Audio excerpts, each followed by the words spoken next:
Hello and welcome back. In today's video, I'm here to give you my prediction on who I think will be player of the season for Luton in this upcoming League One season. And the player I've decided to pick is Ali. Before I go into detail about him, can we smash the like button on today's video? Let me know down in the video comments which player you think will become player of the season for Luton. And also, if you're new to my channel, please subscribe. I'm trying to hit 5,000 subscribers before the end of the year. It would be lovely to hit this before the season starts. We're very close, so please subscribe for Luton and EFL content. Now, I made a video like this last season before the championship season started, and I predicted that Chong would be the man to rip apart the championship for Luton, and of course that did not happen.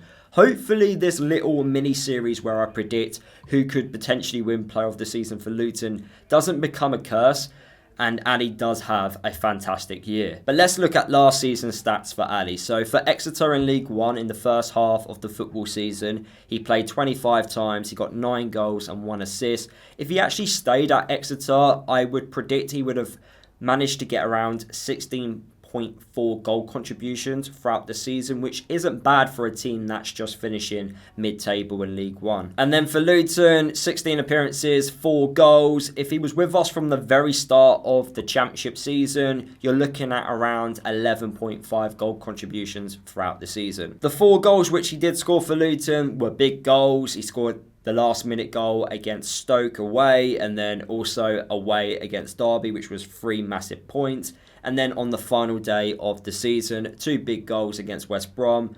But on that day, he was the only one that actually tried and wanted to stay up in the championship. So throughout the football season last year for Exeter and for Luton, to do well for a mid-table team in League One and then also have some good moments for a team that got relegated from the championship, I thought he stood out quite a lot. And imagine what he can actually do for a team competing at a top end of a division. So what do I really like about him? I do like his strength. I like how physically he can handle defenders, whether it's championship defenders or League One defenders. I think his non-league background has helped him, as in non-league, it's a lot more physical. Players just want to wipe you out. They don't really want to play football in non-league. So being able to handle defenders across divisions has played a massive part in the way he can haul players up. I like his directness, I like his dribbling, his finishing, I think he's quite good. Crossing ability, and I also really like his adaptability. The fact that he can play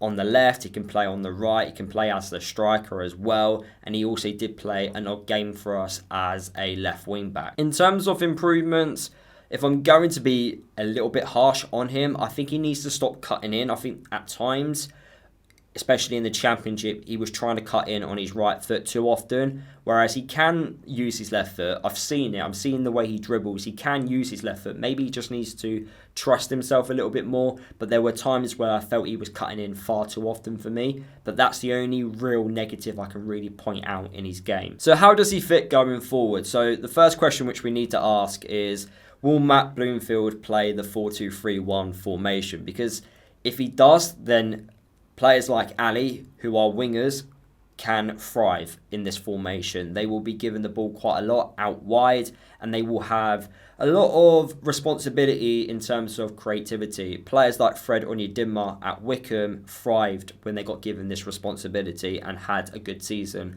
under Matt Bloomfield. And then the second point is, if Matt does play the same formation as last season in the Championship, the 5-3-2, Ali can still have an impact within that style because he can be one of the strikers. You can have a big man like Nordas or Elijah Adebayo, and then you can have a small man like Ali, who is a different type of attacking player who can run in behind, who's comfortable at receiving the ball on the ground. You're not going to, give him a ball 6 feet up in the air. So you are going to play on the floor to him, allow him to have the ball in the half turn and run at League One defenders. So I think whatever formation we play, I just think the actual system which Matt Bloomfield will try to install in this pre-season campaign, I think whatever one he decides to pick, Ali will thrive under the system, which will hopefully be a very attacking formation. And if Matt Bloomfield can replicate what he was doing at Wycombe at Luton, then I've got no doubt about Ali being able to rip League One apart. It's fantastic that I am talking about Ali in this way and that I am really excited about what he could potentially do in a Luton shirt, but there can potentially be some blocks in his way, and one of those blocks is, well, it's more of a block for Luton. We might actually lose him.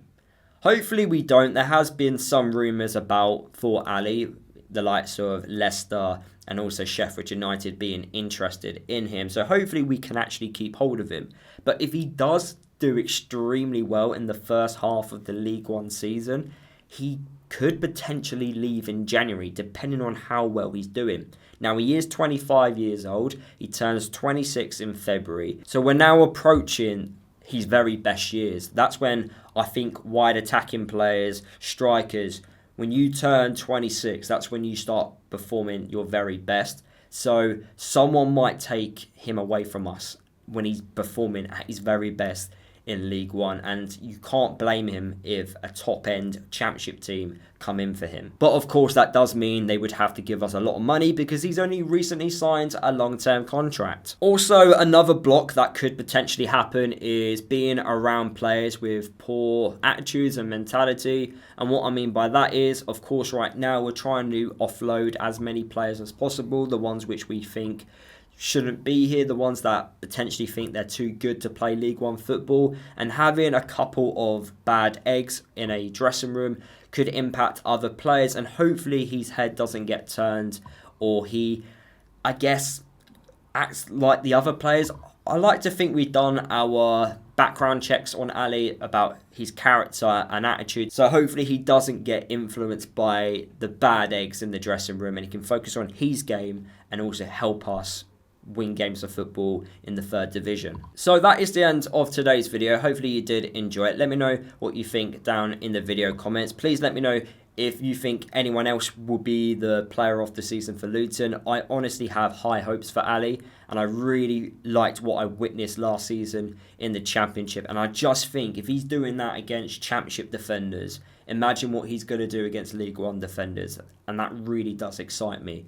Smash the like button on today's video. If you're new to my channel, please subscribe. Like I said at the start, I'm trying to hit 5,000 subscribers. It'd be nice to do that before the season starts. So please, it is free to do so. Don't forget to follow me across all my social media, and I'll see you guys in the next video.